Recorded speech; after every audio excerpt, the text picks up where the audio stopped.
दोस्तों welcome to my YouTube channel.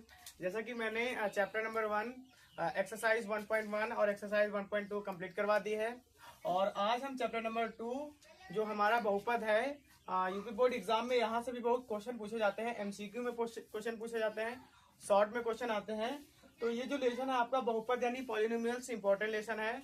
तो इसके विषय में आज हम जानेंगे कि बहुपद क्या होता है, बीजीय व्यंजक क्या होते हैं, चर क्या होता है, अचर क्या होता है, बहुपद होने की शर्त क्या होती है, बहुपद कितने प्रकार के होते हैं, यानी संपूर्ण डिटेल इस वीडियो में हम जानेंगे। और एक्सरसाइज 2.1 जो होगी उसको हम फिनिश करेंगे। जो एक्सरसाइज 2.1 है उसके जो पहला क्वेश्चन है वो तो मान लीजिए एक मिनट का भी क्वेश्चन नहीं है, बट उसको भी हम सॉल्व करेंगे।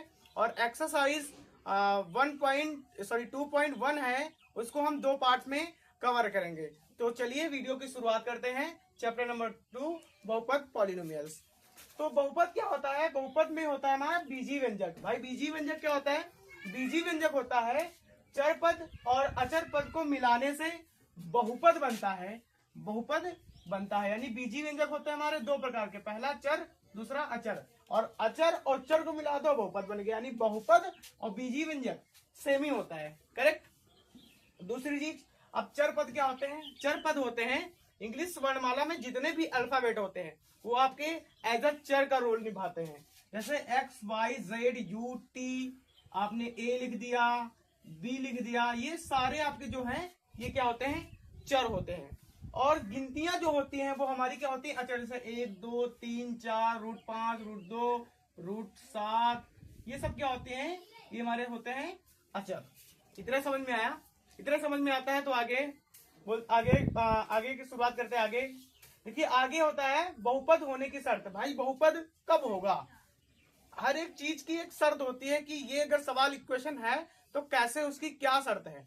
तो बहुपद होने की शर्त है कि अगर आपके पद लिमिटेड हैं, पद सीमित है। ऐसा नहीं कि ये वाली जैसे ये पद है, ये हमारा पद सीमित है, ये पद हमारा सीमित है, ऐसा नहीं। इसके आगे डैश डैश, जैसे मैंने एक पद लिख दिया, मान लिया लिखा 2x² + x - 4, फिर dash dash dash dash dash लगा दिया। तो ये जो पद है ये हमारा सीमित नहीं है, क्योंकि डैश डैश डैश लगा दिया।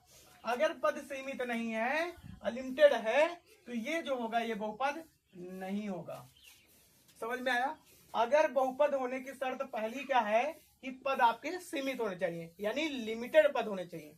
दूसरी शर्त, गुणज वास्तविक होने चाहिए। जो ये x² में गुणज होते हैं, x में गुणज होगा, ये क्या होनी? ये वास्तविक संख्या होनी चाहिए। इनकी संख्या क्या? वास्तविक होनी चाहिए।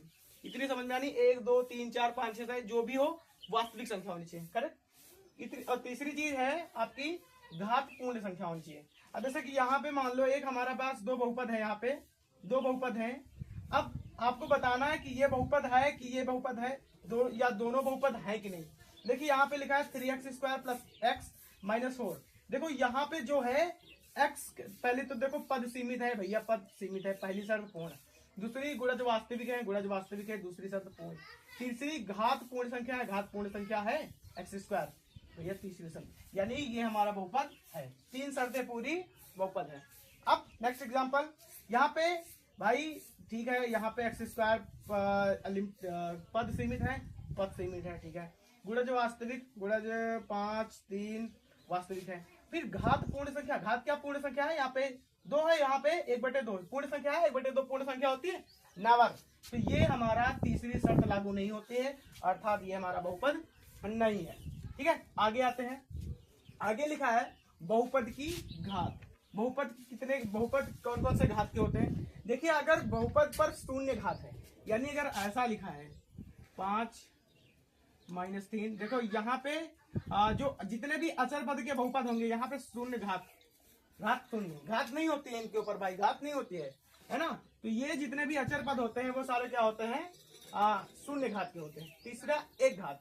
एक घात का जैसे मैंने एक सेंटेंस लिखा, सॉरी एक नोमियल्स लिखा 2x + x या 2x + 4, ये लिख दिया मैंने।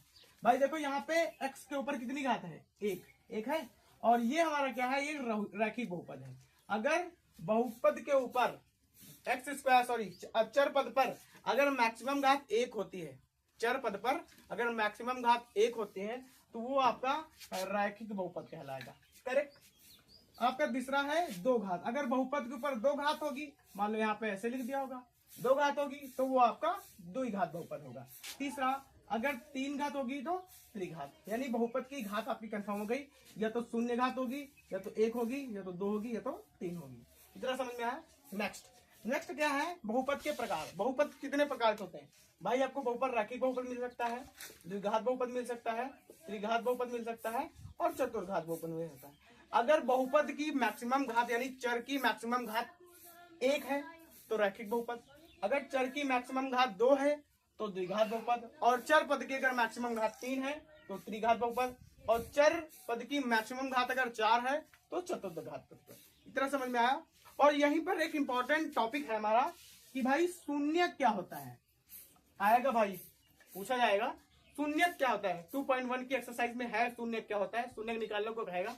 तो शून्य क्या होता है, बहुपद में जितनी अधिकतम घात होती है चर पद पर वही उसके शून्य होते हैं। अगर मान लो हमारा चर पद, मान लो हमने एक लिखा, मान लो ये वाला लिखा x² - 4, ये हमारा, ये बताओ बहुपद है कि नहीं? पद सीमित है, और गुणज वास्तविक है, एक है ठीक, घात पूर्ण संख्या है, यानी बहुपद है। अब देखो कह रहा है अगर इसके शून्य निकालने को कहे, देखो यहाँ पे चर पद क्या है हमारा, x है, x पर कितनी घात है? 2, यानी हमारे शून्य कितने निकलेंगे? 2। चलिए इसको सॉल्व करते हैं। इसको हम इधर लिख लेते हैं साइड में, क्या था हमारा x² - 4। इसको हमें सॉल्व करना कि भाई शून्य देखें आते हैं कि नहीं। दो ही, जितनी घात होगी उतने ही शून्य होंगे, अधिकतम घात जितनी होगी उतने शून्य होंगे। चलिए भाई कर लेते हैं इसको। तो इसको करते हैं, शून्य करते हैं, p फॉर पॉजिटिव x का निकालना है तो इसको बराबर कर लेते हैं 0 के, ठीक है। x² बराबर ये उधर जाएगा, हो जाएगा 4 प्लस का, फिर रूट लग जाएगा, क्योंकि x² उधर भेजेंगे तो रूट लग जाएगा। अब देखो ये कितना, 4 का रूट कितना होता है? 2, काहे का? प्लस का और माइनस का, निकल आया। अब देखो हम मान रख के देख लेते हैं, x की जगह पे अगर 2 रख लिया, स्क्वायर लगा दिया, फिर -4 4 लगा दिया, 2 दूनी 4 4, कट गया, कितना आया? 0। देखो इस एक शून्य 4 तब भी 0 आ रहा। अब इधर माइनस का 2 रखते हैं, बराबर माइनस की 2 के ऊपर स्क्वायर लगा दें, फिर -4, फिर माइनस का अगर स्क्वायर करेंगे तो प्लस ही, 2 दूनी 4 -4, ये भी फिर 0। यानी आपके शून्य कितने आ रहे हैं भाई? एक शून्य प्लस का 2, एक शून्य माइनस का 2, यानी अगर इसके शून्य देखा जाए तो माइनस का 2 और प्लस का 2, शून्य कितने हुए? 2 ही तो है भाई, 1 2। अधिकतम घात जितनी होगी चर पद पर उतने ही आपके शून्य होंगे, ये मेरा कहना का मतलब है। कहने का मतलब क्या है यार, ये होता ही है, ये आपकी इक्वेशन ही बोलती है, ये रूल ही कहता है भाई बहुपद में जितनी अधिकतम घात होगी चर पद पर उतने ही आपके शून्य होंगे। मैंने ये सॉल्व करके भी बता दिया भैया, ऐसे शून्य निकाले जाएंगे। समझ में आया इतना? चलिए अब हम एक्सरसाइज की शुरुआत करते हैं। आपकी जो एक्सरसाइज है